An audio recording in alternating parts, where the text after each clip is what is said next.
All right, we thank you for joining us on the program tonight. Our sign language interpreter is William Silla. We want to start here in Kenya. And over that teachers' pay saga, the Supreme Court today heard the case by teachers who are seeking to block the 50 to 60% pay rise directive issued by the industrial court. That's by the Teacher Service Commission. But the lawyers who are representing the teachers' unions sought to have the entire case dismissed, protesting that in his statement the president had already passed a verdict on the case. The heated session also saw the lawyers arguing that the executive is influencing both the courts and the Salaries and Remuneration Commission's decisions on the matter. Sharon Mamanyi begins our bulletin with that report.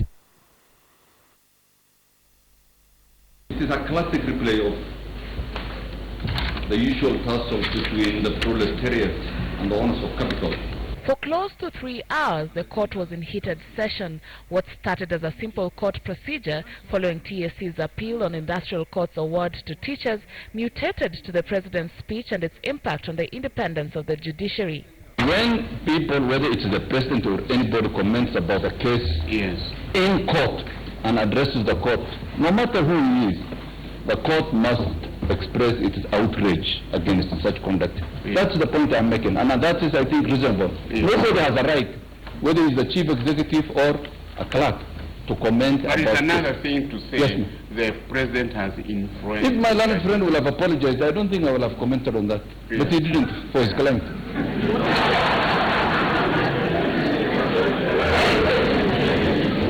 Well, I think he should have commented. Maybe he has forgotten. David McCallum's case became one of the most notorious cases ever decided by this court. The 9-bench case. Because it tried to do exactly what they are urging you to do. Instead of allowing contempt proceedings to proceed in the court that they were, they invited the Court of Appeal in 7 judges to sit. So maybe he would take time to read it over the weekend. Other than the appeal by the TSC, the court allowed both councils to file other applications with the unions calling for the court to dismiss the entire case by TSC. This, they argued that TSC had already appealed the industrial court award to teachers in the Court of Appeal. The Court of Appeal had ruled that TSC implement the directed payments while they await the judgment on their appeal. This they did not do, add to the defiance of the industrial court's directive, and it is defiance twice. The teachers want the entire case dismissed based on what they argue to be TSC's contempt of court. The application was made in corridor. The unions pulled a new card, stating that they wanted to consider the impact of the president's speech in relation to that ruling and whether they would consider pulling out of the case or have a bench of 5 to 7 judges constituted to hear the case. We reluctantly allow the application for adjournment. The court ruled to adjourn the case to September 29th when it would rule on the applications. However, both the court and the Salaries and Remuneration Commission chair, Sarah Serem, maintained that they are not puppets of the executive. The judiciary is very, very independent, and we judges will stick to our oath of office. SRC was given birth to by the Constitution. And besides the mandate, there is an absolute independence. We are not subject to any authority, not even the parliamentarians, not even the executive. It is extremely important for you to know that the commissions that were set are independent. Meanwhile, the Kenya Alliance for Advancement of Children's Rights held a dialogue with children and members of the child rights in Nairobi Tuesday. They want the government to postpone national examinations for Class 8 and Form 4 students, citing that students are not ready to sit for the examinations. We all know that school is a place for where children actually feel safe. It's their center of protection. And now that they are not there, many things are happening out there. You've had yourself inside there. Others saying there's a lot of early pregnancies that are coming up. We are simply asking the government to be able to ensure that they either consult with the education consultant or education advisor of the president, or if there's an advisor on children, let the government be able to work with that person to be able to give direction. The teacher strike is now on its 4th week, with public schools still closed indefinitely. Sharon Momanyi, KTN News. Now it holds that it is an independent institution whose mandate to set salaries for public and state officers is not a subject for discourse either by the executive or the legislator. But having been arm-twisted once to play ball by the National Assembly and the court's ruling that it can only advise the Teacher Service Commission on remuneration, is the Salaries and Remuneration Commission's perceived independence at stake? Operating under two broad mandates of setting and regularly review the remuneration and benefits of all state officers and advise the national and county governments on the remuneration and benefits of all other public officers, is the SRC's idea of independence a fallacy or a reality? And besides the mandate, there is an absolute independence. We are not subject to any authority, not even the parliamentarians, not even the executive. But that statement comes against the backdrop of a fierce court battle between the striking teachers and its employer, the Teacher Service Commission, over hiking of the teachers' salaries. The courts essentially declaring TSC an autonomous body that can't be dictated upon by the SRC on remunerating on its employees. SRC were in court. They gave their submission in court. And SRC, they argued out. And you know what? In the ruling, it's very clear. SRC does not have any powers to determine salaries for teachers. It is a work of TSC. TSC can seek for advice. Flashback to 2013, SRC's attempt to set salaries for the 11th Parliament fell flat-footed when parliamentarians voted to veto the salary scheme by the Commission. SRC had capped the MP's salaries at 532,000 shillings, but that Gazette notice was quashed. What followed was SRC's threats to sue the Parliamentary Service Commission if it effected any other payment higher than the salary set. Its credibility was on the line. It is extremely important for you to know that the commissions that were set are independent, so that whatever we undertake, we have a total responsibility and obligation in owning every decision that we have made and for the benefit of these Kenyans. Nonetheless, aside from the straight-faced tough talking faced by a threat of budget cuts from MPs, the SRC's independence was compromised. The Commission entered into a clandestine deal with the Parliamentary Service Commission, abolishing the initial Gazette notice of 532,000 shillings. A secret Gazette notice increasing MPs' pay was issued but never made public. The salary that we did set for parliamentarians, they are not drawing anything more than what we set.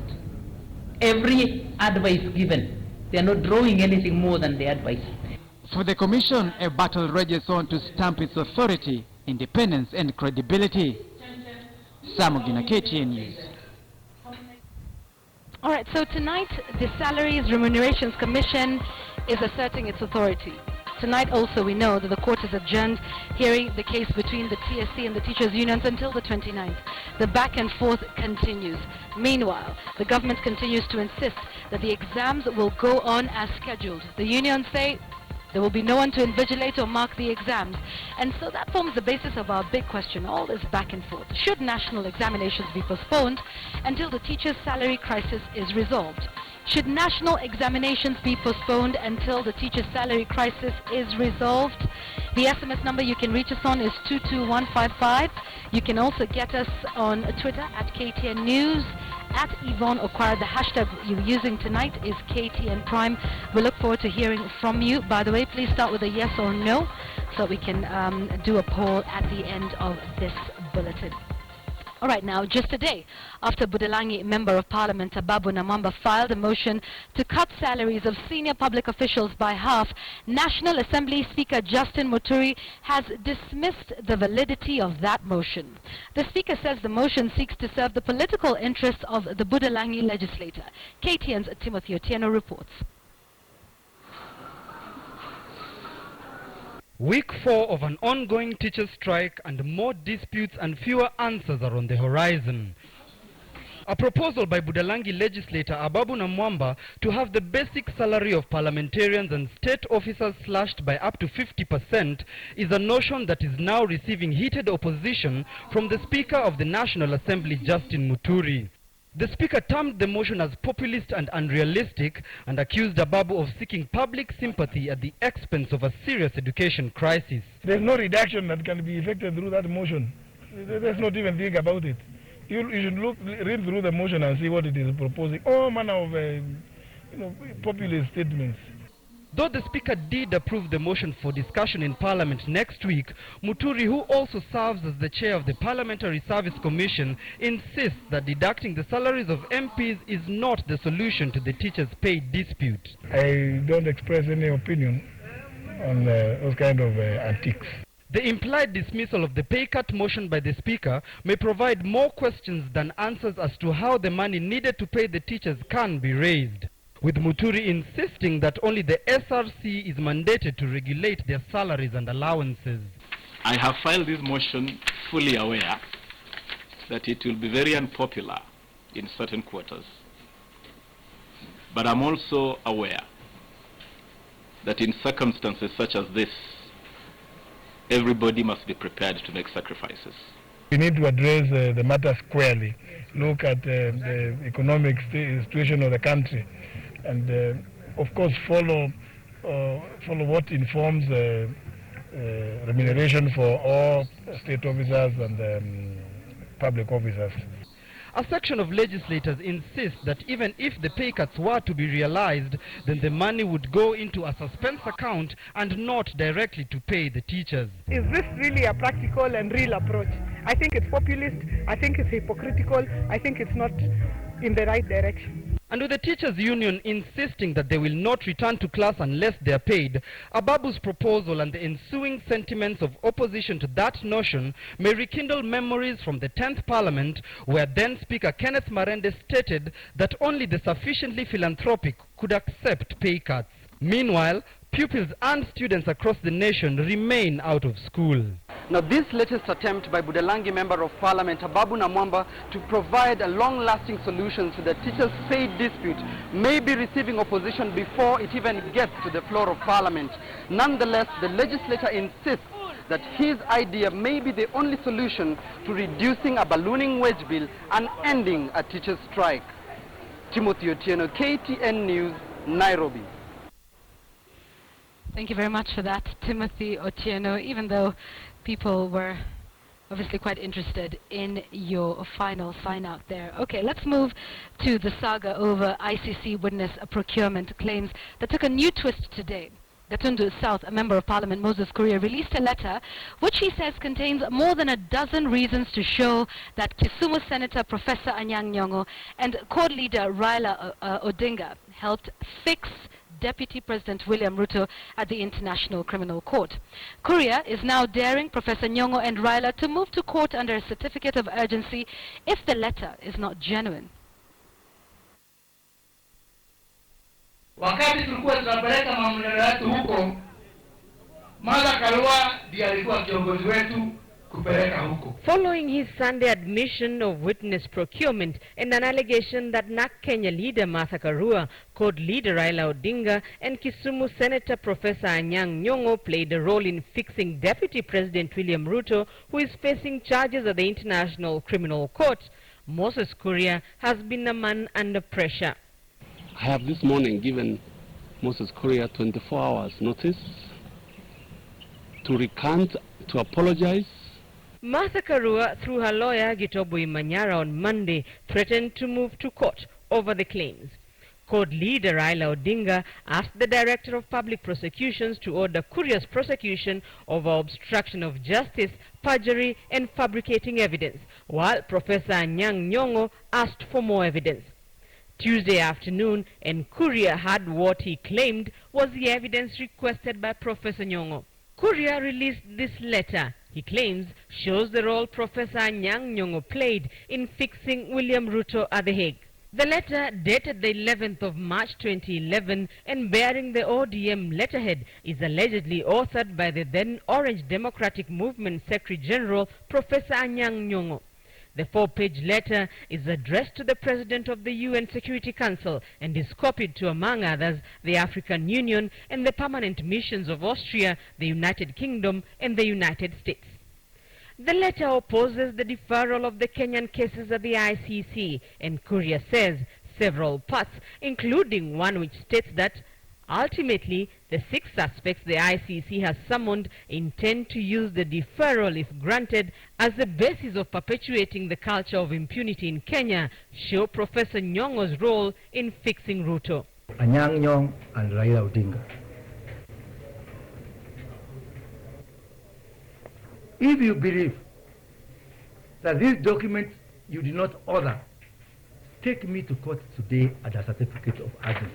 On Monday, Karua dismissed Kuria's witness procurement claims, saying she has never interacted with Kuria. I've never sat with Moses Kuria anywhere. Witnesses who I referred to Kregla to prove that PNU won and that our voters in some areas were intimidated, I didn't know them. They were referred to me by mother. Karua's lawyer, Gitobu Imanyara, is set to move to court on Wednesday morning to sue Kuria, who was on Tuesday afternoon notified. My answer same as yesterday. Bring it on. Rita Tinina, KTN News. Chama cha Mapinduzi's John Magufuli is leading in the latest opinion polls with 65%. The poll placed Edward Lowassa in second position with 25%. KTN News political editor Ben Kitili is in Dar es Salaam and now brings us this latest report on the Kikwete succession.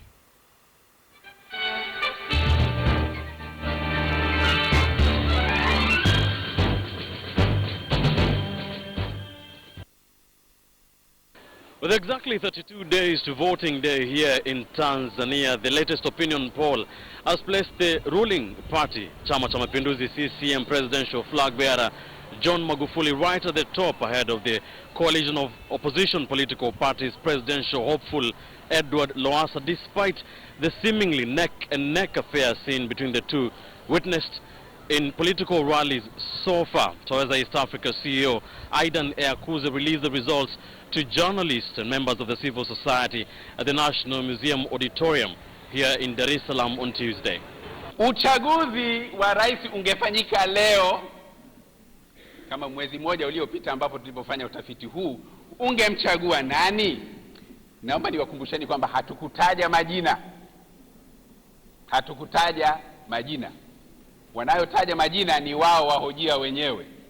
The opinion poll, which was conducted in the month of August and which incorporated some 2,848 respondents from different parts of the Republic of Tanzania, also put CCM as the strongest party.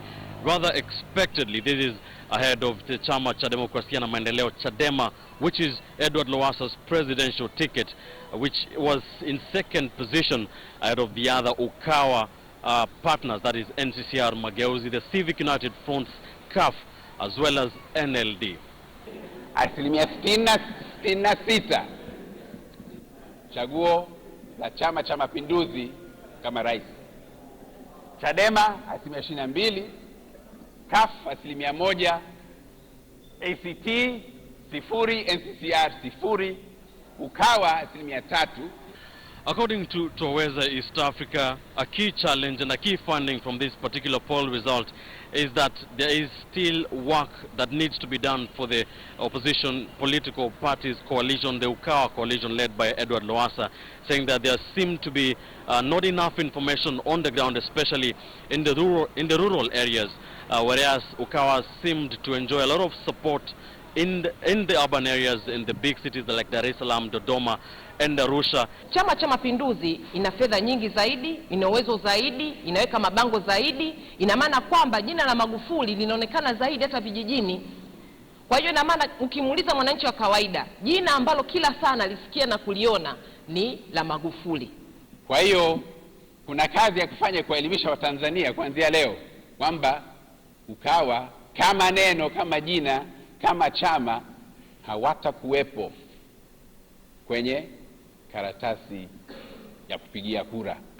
The presidential race in Tanzania has been seen as a two-horse race between CCM's Magufuli and Ukawa's Lowassa, and today's opinion poll by Toweza East Africa is said to receive much criticism from Lowassa's supporters as well as political experts here in the country.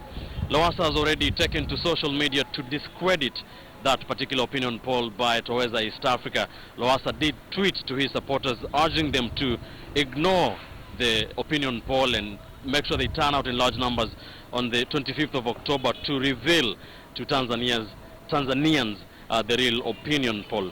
This election for this year is very competitive. Actually, the contestant, especially the coalition of 4 parties and the ruling party CCM, it is obvious that they are closely contesting. Now, having such kind of results that showing the other one is leading and is leading of a massive opinion polls, the other one is lagging behind, actually leaves also so many questions to how this survey was conducted, what is the intention of this survey. Inawezekana kwa sababu ujue chama tawala kimekaa miaka mingi, miaka 54, miaka 52. Hasa miaka 52 na vyama vingine havijafikia hata miaka 30 au 40. Sasa utofautishe hapo kati ya miaka 52 na miaka 40 au 25. Kwa hiyo lazima tukubaliane kwamba Chama cha Mapinduzi kimekaa miaka mingi madarakani, lakini hakiwajali wananchi wake. Hatujui wingi wa watu wanaojitokeza kwenye mikutano ni wapiga kura au ni watu ambao wapo kiushabiki. Come the 26th of October 2015, Tanzanians will be knowing who their 5th president will be. They will also be voting for some 250 members of the Tanzanian parliament. The survey by Toweza East Africa did also inform that members of parliament in Tanzania make big promises but do not deliver on them. Supporters of CCM's John Magufuli see him as hard-working, while Ukawa's Edward Lowassa is seen by his supporters as the man who can bring change to Tanzania. East Africans will be bracing themselves for a rather pulsating finish to the campaign period here in Tanzania. It is 32 laps or days to go. Ben Kitili, KTN News, Dar es Salaam, Tanzania.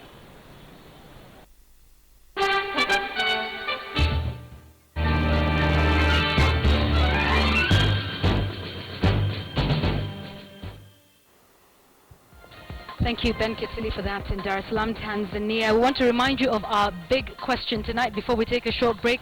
We're asking, should the national exams be postponed until the teachers' salary crisis is resolved? You can get us on SMS just like Kigumo watching, Maxwell watching us in Kigumo, Muranga. You say yes, the exams should be postponed for a period equal to the strike period. And on Twitter, Dr. Chitai Murabula, you say no, the national exams must proceed as scheduled. Our education system already has too many inbuilt delays.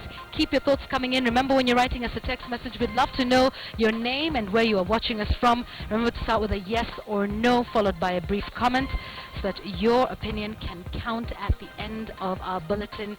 We're taking a short break right now on KTN Prime. Back with more news. A life lost way too soon. Many in Kenya would be familiar with Nana Gishuru's work. I want to take a break for the business news that's coming up with Abby Agina, but we want to also just take a look at your feedback today. We're asking if the national examinations in Kenya should be postponed to give time for the teacher salary crisis to be resolved. On SMS, didn't leave your name, but you say the exams should not be postponed. The National Youth Service can invigilate the exams and we can wait for marking later. Zenuddin Ali watching us in Mombasa, thank you very much for watching and your feedback. You say no, postponing would interfere with the calendar. This will be a lesson to teachers not to strike when the examinations are due. Kamau also watching us in Mombasa, you simply say no, this crisis will be over soon. Those are your views. The business news is up next. The Monetary Policy Committee met today. It's all about the depreciation of the shilling that's done so by I think about 15% so far this year. Abby Agina has all the details for you in just a moment. Don't go away.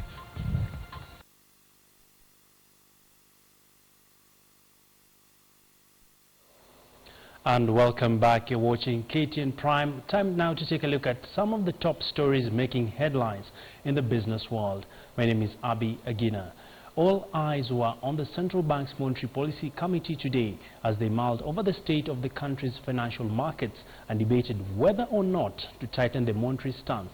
And for the second month in a row, MPC retained the best lending rate at 11.5%. Adelaide Changole tells us why they opted to take this route.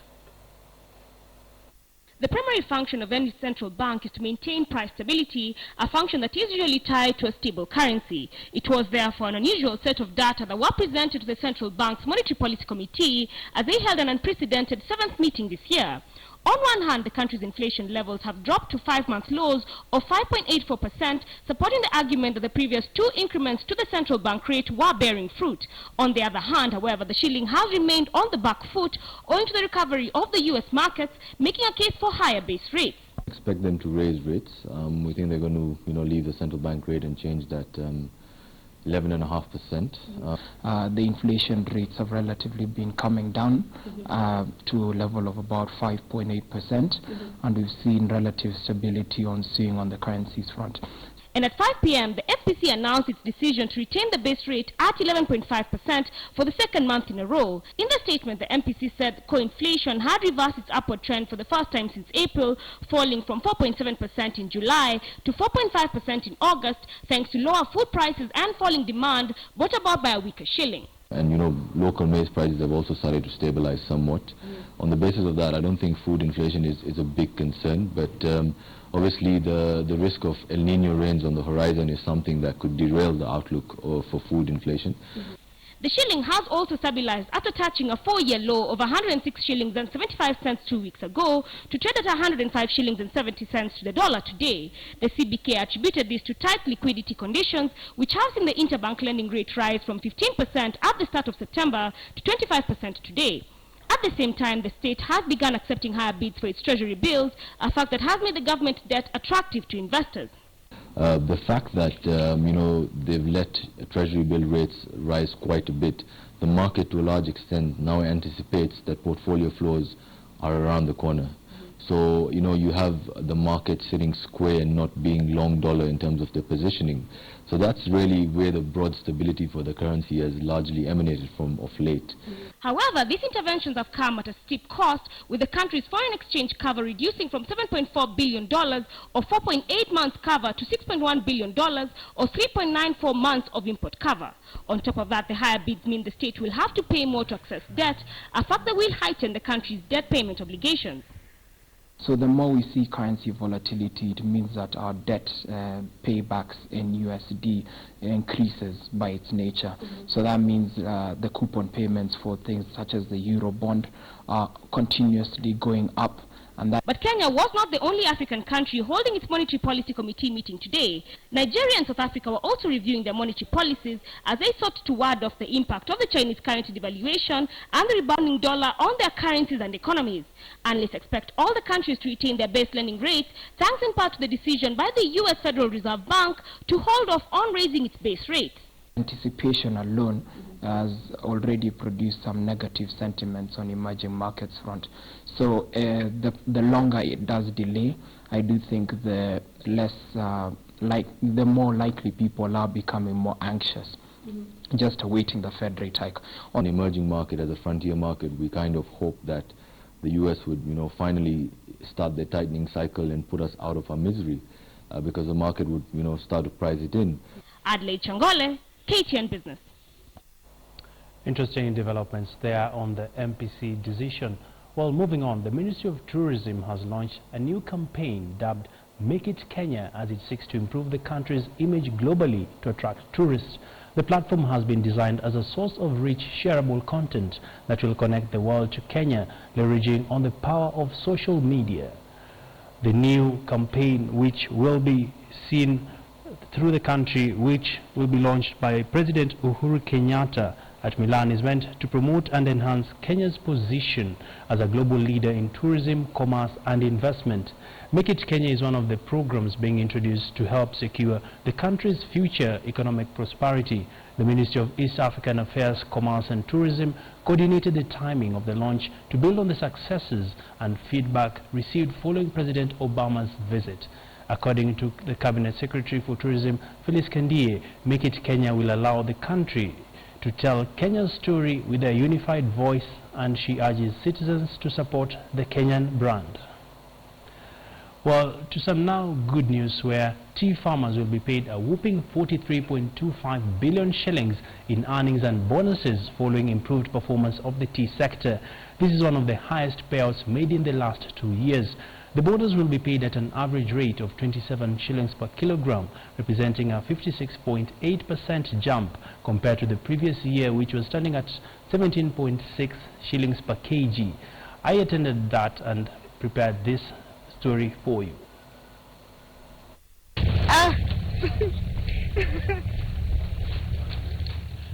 It will be an exciting month for tea farmers across the country following the announcement of this year's bonus payout. Today farmers are very happy, and going forward, if all things being equal, next year will be even a better year. Second payment up 45% at 28.7 billion, and as I said, total payment up to 43 billion from 35, which represents a 22% increase. Already, KTD has made monthly payments to farmers totaling 14.55 billion shillings as initial payment at the rate of 14 shillings per kg of green leaf. The bonus will be paid at an average rate of 27 shillings and 61 cents per kilogram of green leaf, representing a 56.8% increase over the 2013-2014 average rate of 17 shillings and 61 cents per kg of green leaf. The prices are a lot better. The exchange rate is favorable to us, and so the take home to our farmers for now is quite good. Total earnings for small-scale tea farmers allied to the Kenya Tea Development Agency were up 21% to 63.6 billion shillings compared to 52.97 billion shillings in the year under review. Tea prices have been picking up with the appreciation of the US dollar against the shilling, as well as improved tea prices at the Mombasa tea auction. A kg of green tea is presently fetching $3 at the auction. The weak shilling has helped raise demand by making the beverage relatively cheaper in global markets. The volume of green leaf produced by small-scale farmers dipped marginally to 1.03 billion kg over the period from 1.1 billion kgs the previous year. Kenya exports close to 95% of its tea, making it a leading global exporter, coming in second to Sri Lanka. But despite the strong performance, production costs recorded a significant shift, mainly anchored on rising energy and fertilizer costs. We have more taxes and levies by government, by counties. Our farm sizes continue to decrease. The agency further announced that it will be diversifying into other tea varieties, as well as tapping into emerging markets in the Middle East to grow revenues moving forward. KTDA has under its watch 67 factories across the country with about 560,000 tea farmers. Abi Agina, KTN Business. Indeed, some good news there for tea farmers across the country. Earlier on, the MPC made the decision to hold the rate at 11.5%. The shilling hasn't reacted really. It's still at 105 shillings to the Kenya shilling. Let's take a look at how other stocks performed in the financial report. My name is Abi Agina. Do enjoy the rest of your viewing.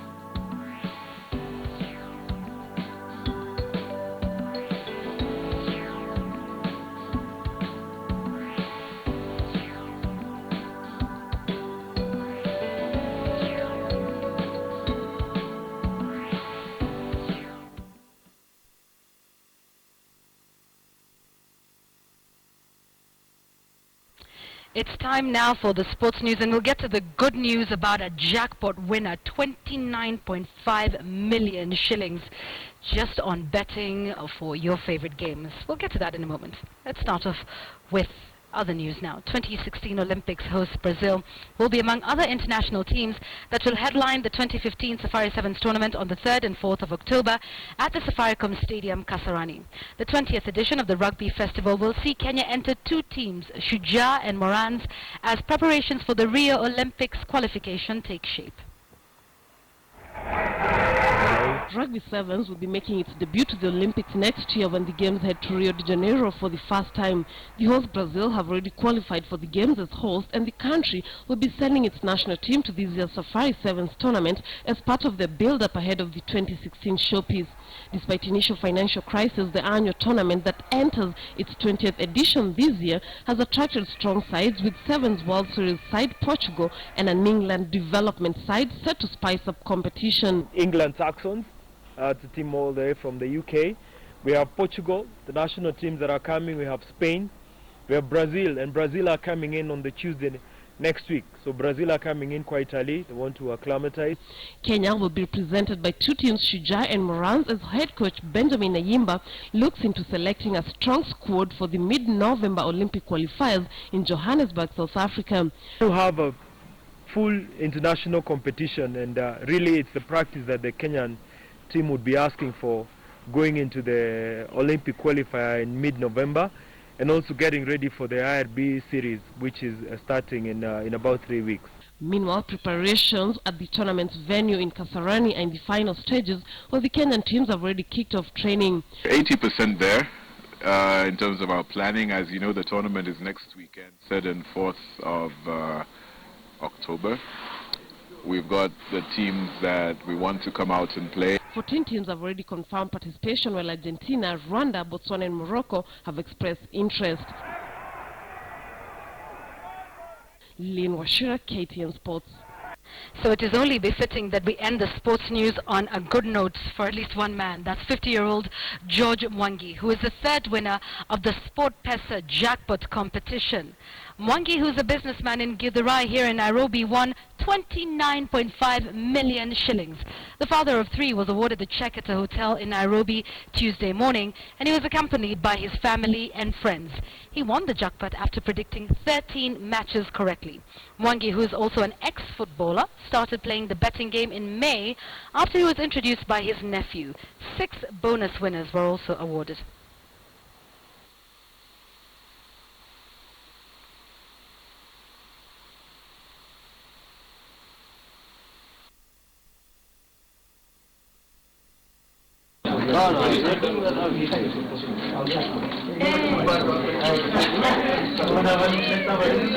It was really hard. I think it drained me emotionally. I could not sleep the whole night. I was not well for even yesterday when I went to the offices.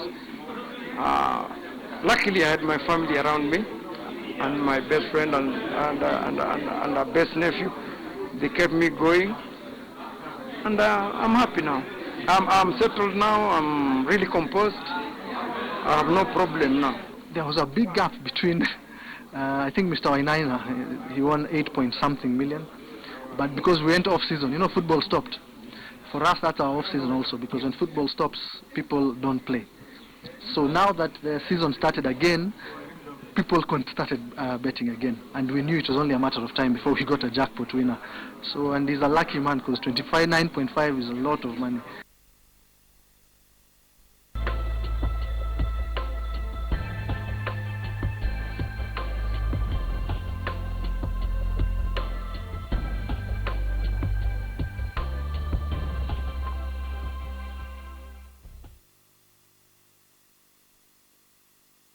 No longer, because I bought Mortein Doom Power Guard, which kills 100% mosquitoes.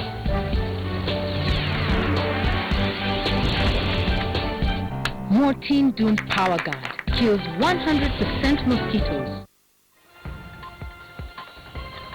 On our big question tonight, we had asked you whether the exams should be postponed until the teachers' pay crisis is resolved. The results are in. 58% of you say yes, 42 say no, just about half-half. Here's what you're saying on Twitter at P Mwani, that's Paul Mwani. You say yes, Who will supervise, invigilate and mark the exams? If not, teachers' credibility of exams will be lost. And on SMS, Charles watching us in Nyahururu, you say no, the exams should not be postponed. It seems that this problem will never be resolved. Sisungo watching us in Bungoma town on SMS, you say I don't support postponing the exam. We are prepared and teachers should just be paid their dues. On Twitter, your handle is ygalmogul@gmail.com. You say absolutely yes. Until this chest thumping ends from both parties, without teachers, the authenticity of exams can be queried. We're also getting quite a bit of feedback on that story by Sam Ogina regarding the independence or lack thereof of the Salaries and Remunerations Commission. Adelaide Hassai, you say SRC cannot use teachers to prove relevance. It lost it when members of County Assembly got huge pay perks. Those are your views on our bulletin tonight. We thank you very much for watching. For those on KTN Home, we will of course go into programming, but please do stay with KTN News. That is on channel 274 on DSTV, GoTV it's 94, Zuku is channel 14. KTN News continues. Linda Gut is up next with Worldview.